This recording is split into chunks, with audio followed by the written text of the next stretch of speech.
Selamat pagi, Bu. Selamat pagi, Bu. Apa kabarnya, Bu? Sehat, Bu. Ibu kabarnya gimana? Baik-baik juga, Bu, dan sehat juga. Terima kasih ya, Bu, buat waktunya. Ya, Bu. Hari ini kita akan melakukan percakapan praobservasi ya, Bu. Sebelum saya mengamati proses pembelajaran Ibu di kelas, atau sebelum saya melakukan supervisi di kelas Ibu. Adapun tujuan supervisi yang saya lakukan itu untuk mengetahui dan juga mengevaluasi jalannya proses pembelajaran yang akan Ibu lakukan di dalam kelas. Dan kenapa hari ini kita lakukan, Bu, percakapannya? Nah, supaya Ibu lebih bersiap dan lebih percaya diri jika saya nanti mensupervisi Ibu di kelas. Nah, begitu ya, Bu.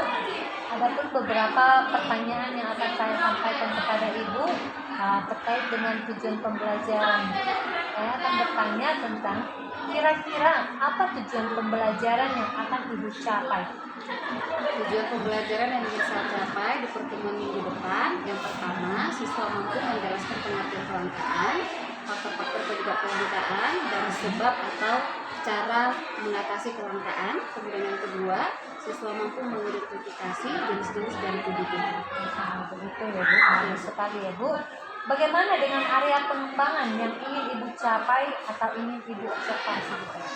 Area yang saya kembangkan dari peserta didik kita yaitu pengembangan kognitifnya dan motoriknya. Ya, bagus, pengembangan psikomotor sama kognitif ya, Bu. Bagaimana rancangan pembelajaran yang ingin Ibu terapkan di dalam kelas? Misalkan bagaimana metode ataupun model pembelajaran yang akan Ibu berikan? Metode atau model yang pembelajaran yang saya gunakan itu metode diskusi, Bu, karena memang dengan cara berdiskusi mereka bisa mengungkapkan pendapat mereka masing-masing, dan itu nanti saya perhatikan bagaimana kedewasaan mereka menerima pendapat dari temannya dan bagaimana mereka menyimpulkan hasil dari diskusi mereka. Apakah pembelajaran Ibu itu berdifferensiasi juga? Iya. Oke, bagus. Berarti Ibu memberikan pembelajaran secara yang berdifferensiasi ya, Bu. Nah, bagaimana dengan media pembelajaran yang akan Ibu pergunakan di dalam kelas? Media pembelajaran yang saya gunakan itu karena di kelas pakai Infocus. Kemudian nanti menggunakan LKPD juga. Tadi karena modelnya diskusi ya, Bu, Ibu tetap memberikan tentang membuat fokus juga dengan media pembelajaran juga ya, Bu. Kira-kira nih, kapan Ibu lakukan kegiatan pembelajaran tersebut? Di hari apa dan di kelas berapa, Bu? Saya akan mengadakannya itu minggu depan, hari Senin, dan di kelas 72. Baik, Bu, di hari Senin dan di kelas 72. Saya akan datang ke kelas Ibu ya. Iya, Bu. Saya akan melakukan supervisi dan saya akan melihat dan mengevaluasi cara proses pembelajaran yang Ibu sampaikan di dalam kelas itu ya, Bu. Oke, Bu, inilah percakapan kita. Nanti kalau misalkan sudah saya mengobservasi Ibu, mensupervisi Ibu di kelas, pertemuan berikutnya, saya akan melakukan pasca observasi kepada Ibu dan didampingi oleh pengajar praktis saya ya, Bu. Baik, Bu. Saya sangat senang kalau Ibu bisa menyempatkan diri untuk melakukan supervisi di kelas pembelajaran saya. Oke, Bu, semoga kita sehat-sehat ya, Bu. Terima kasih ya, Bu. Terima kasih juga ya, Bu.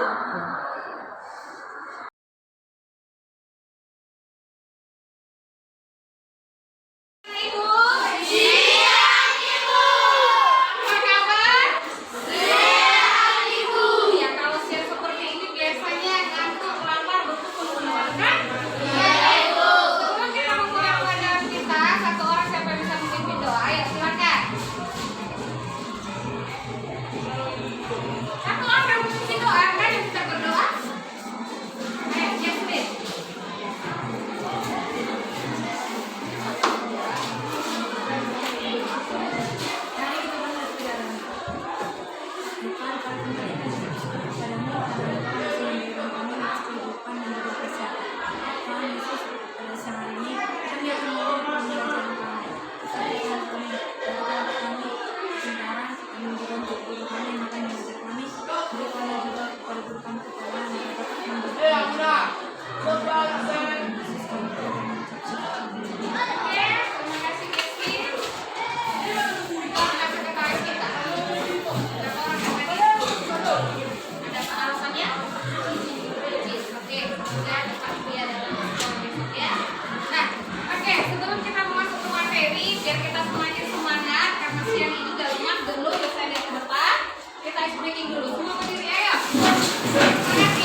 kanan, satu jari kiri, ku gabung menjadi dua.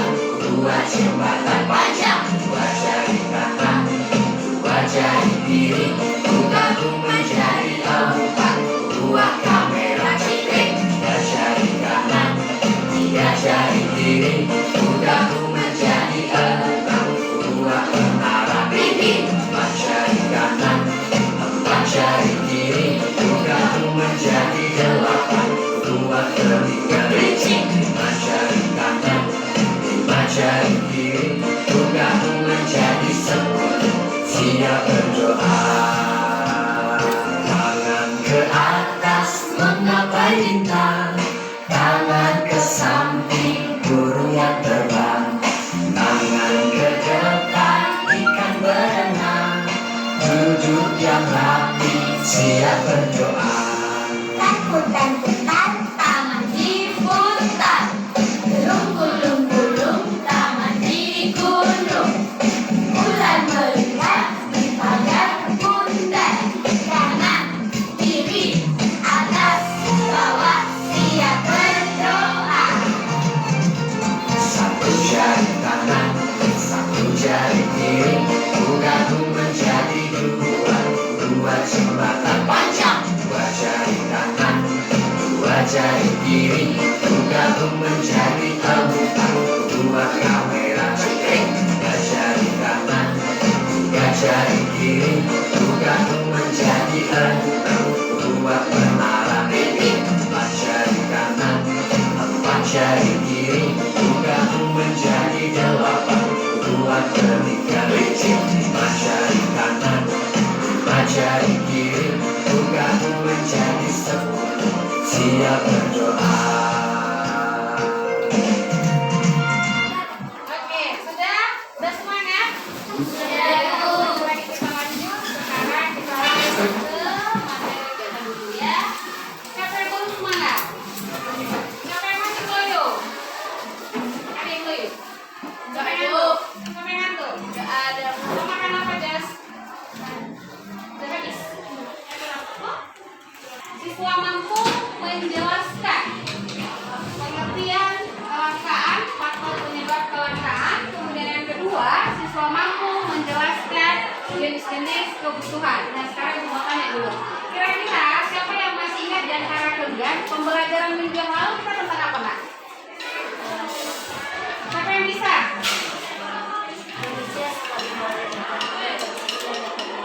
Ya, manusia sebagai makhluk ekonomi dan makhluk sosial yang bermoral. Hubungannya apa? Perhatikan.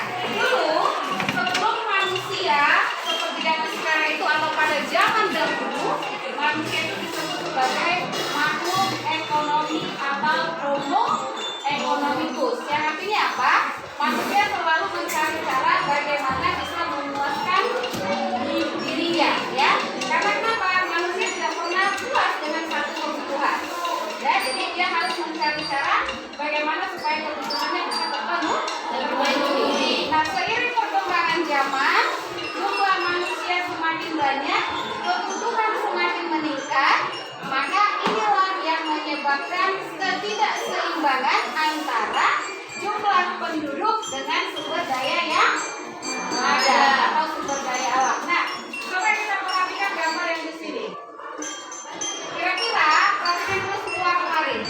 Kira-kira gambar yang di depan ini menggambarkan tentang apa, Nak? Pertamina. Antri ngapain? Bensin. Oke, kemudian yang kedua, ini kira-kira gambar menunjukkan apa? Mengantri. Puasa itu artinya apa? Jarang, ya. Jarang ditemukan. Berarti jumlahnya sedikit, ya kan? Jumlahnya sedikit. Kalau kita lihat gambar ini, jumlah apa yang sedikit? Bahan bakarnya. Sementara apa yang banyak di sini? Jadi di sini bukan antrian dalam positif. Kenapa mereka antri? Karena ada rasa takut mereka tidak kebahagiaan. Saya tanya sama kalian, pernah nggak peristiwa seperti ini terjadi di sekitar kita atau di kehidupan nyata kita? Kira-kira apa, Nak? Beli jajan. Hah? Beli jajan. Jajan antri. Coba, kira-kira peristiwa apa yang pernah terjadi di sekitarmu atau di daerahmu atau di negaramu bahkan di dunia? Pernah nggak terjadi seperti ini kelangkaannya sampai manusia harus berduyun-duyun untuk mendapatkan itu? Pernah. Apa? Minyak goreng. Apa lagi? Air bersih. Apa lagi? Sampai dunia dia. Apa lagi? Ini kebutuhan.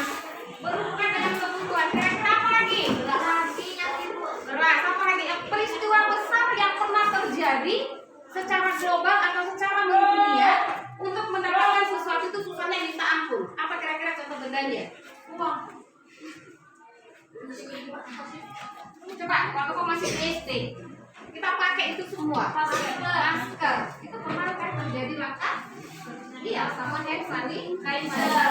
Ketika peristiwa COVID-19 yang terjadi pada saat itu, hal-hal yang tidak di luar dugaan manusia sehingga sulit untuk mendapatkan masker dan hand sanitizer. Oke, sudah? Nah, dari sini kira-kira ada nggak pertanyaan? Saya akan bagi kita dalam beberapa kelompok. Oke, yang siapa di sini yang hobi atau memiliki bakat menggambar? Menggambar, ayo tunjuk tangan. Menggambar entah apapun. Yang menggambar duduknya nanti di sini. Kemudian siapa di sini yang hobinya melihat atau menonton video? Di sini. Nanti bagi kelompoknya 3. Kemudian yang memiliki yang suka belajarnya dengan cara melihat. Sekarang mendengar atau audio visual di sebelah sana. Oke, ayo. Pembagian kelompok.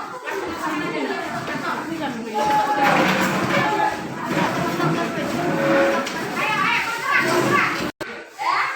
Ibu akan bagikan yang ini. Silakan diskusikan. Satu lagi. Nah, kasih coba.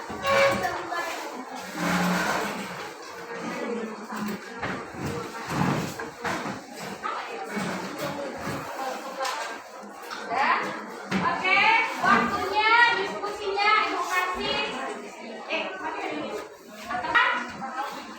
LKPD sesuai dengan materi yang sudah Ibu bagikan.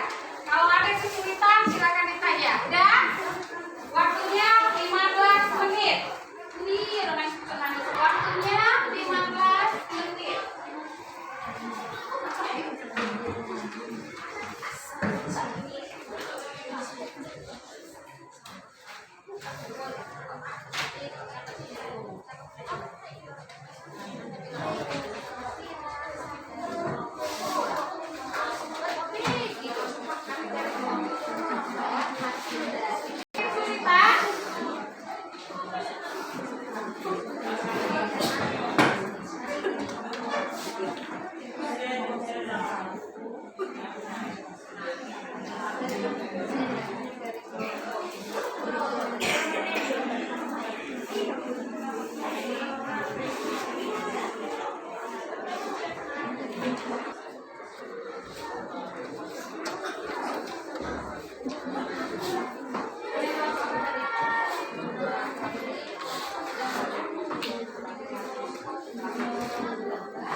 Sudah Bu gitu? Sudah. Oke, semuanya semangat. Nah, kita mulai hasil diskusi kalian melalui persentase.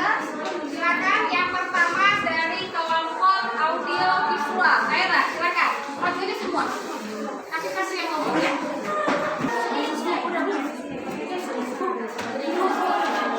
Satu lagi yang ngomong. Oke, perhatikan semua kembali. Ini adalah dari kelompok audio visual. Audio visual, mereka ingin menyampaikan. Silakan Pak. Dari kelompok 1 yaitu audio visual, kami akan mempresentasikan hasil dari diskusi kami. Macam-macam kebutuhan manusia, identitas, sifat, faktor, subjek. Identitas terdiri dari primer, sekunder, dan tersier. Primer adalah sandang, pangan, dan papan. Sekunder adalah meja, kursi, handphone, televisi, dan internet. Dan tersier adalah mobil mewah, rumah mewah,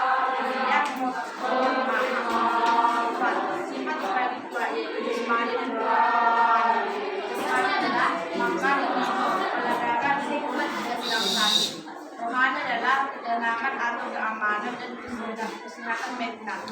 Waktu terbagi dua, sekarang dan masa depan. Sekarang adalah baru satunya, masa depan menunggu liburan. Saya nomor 1. Terima kasih. Oke, ada pertanyaan dari kelompok yang lain? Silakan pilih yang pertama.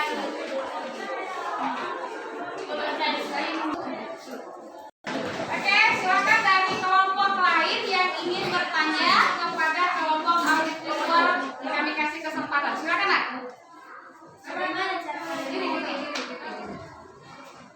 Nama kelompok.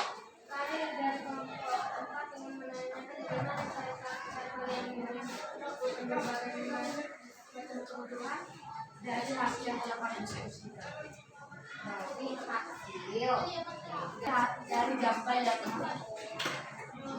Dari gambar dari hasil gambar yang kami diskusikan bersama. Oke, ada lagi? Bisa paham? Oke, kalau sudah ada pertanyaan, kita kasih tepuk tangan untuk kelompok audit visual.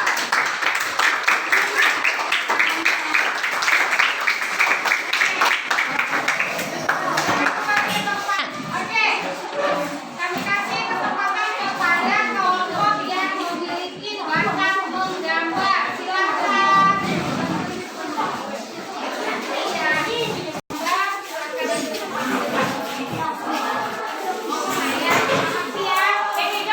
Oke, semua kelompoknya bagus, semua hasil persentasenya bagus. Tepuk tangan dulu untuk kita semua yuk.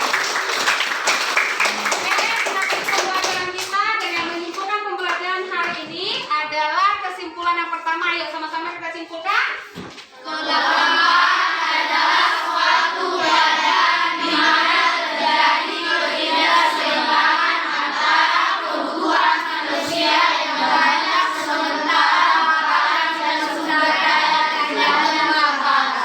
Kemudian kebutuhan adalah segala sesuatu yang dibutuhkan manusia untuk mendapatkan kebersamaan dirinya secara alamiah melalui pencapaian kesejahteraan. Oke, kita ucapkan terima kasih untuk semangatnya. Tetap sehat, kerjakan di rumah tugasnya halaman 80. Ibu periksa minggu depan. Oke, nggak ada lagi pertanyaan? Tidak. Oke, sampai ketemu minggu depan. Selamat siang dan terima kasih. Siang yuk. Selamat pagi, berjumpa lagi kita di pertemuan ketiga pasca observasi. Saya Osnita Siahaan, calon guru penggerak angkatan ke-8 Kabupaten Samosir, serta dan saya Ibu Junikir Panjaitan, guru yang diobservasi, dan saya didampingi oleh ibu pengajar praktek saya yaitu Ibu Erna Malau. Selamat pagi Bu. Selamat pagi Bu. Apa kabar Bu? Sehat Bu. Sehat ya, sehat Bu.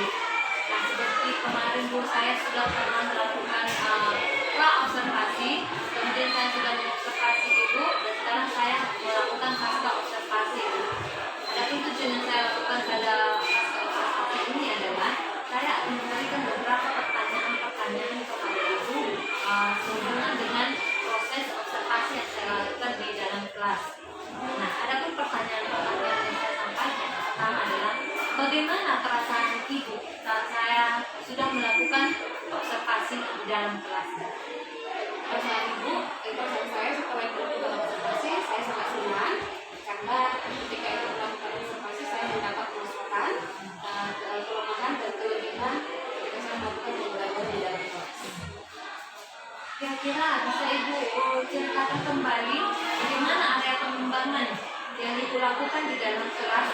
Apakah langkah-langkahnya itu berjalan dengan baik?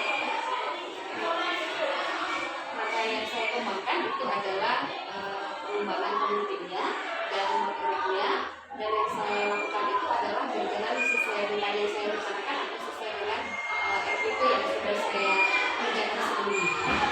Sebelumnya Ibu pasti Ibu membuat tahapan sebelum proses pembelajaran. Kira-kira apa tahapan yang Ibu buat sebelum proses pembelajaran? Apa yang saya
10% lagi yang belum ya Bu.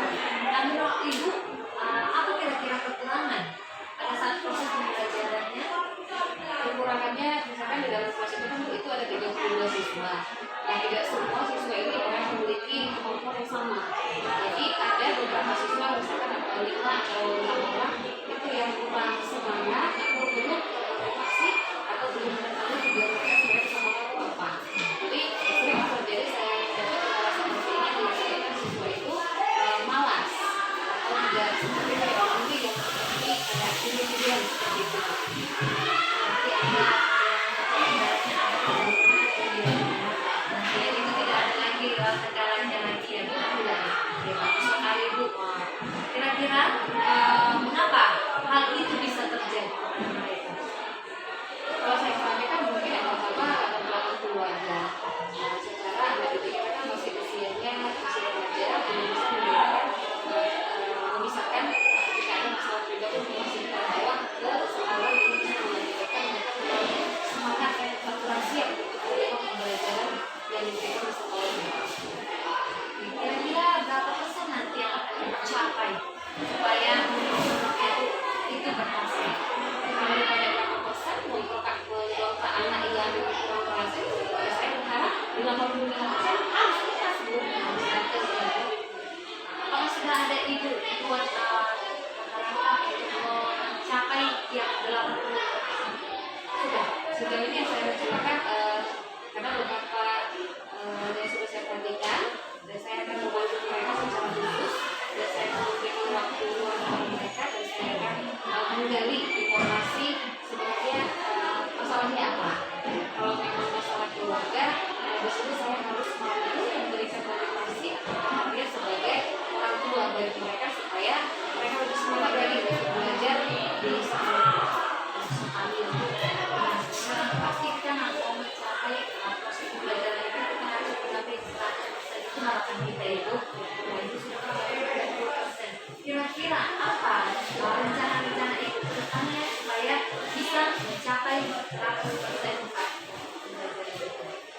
Rencana yang akan saya lakukan dalam waktu dekat ini sebenarnya tidak maksimal karena sudah mulai diskusi dari kegiatan.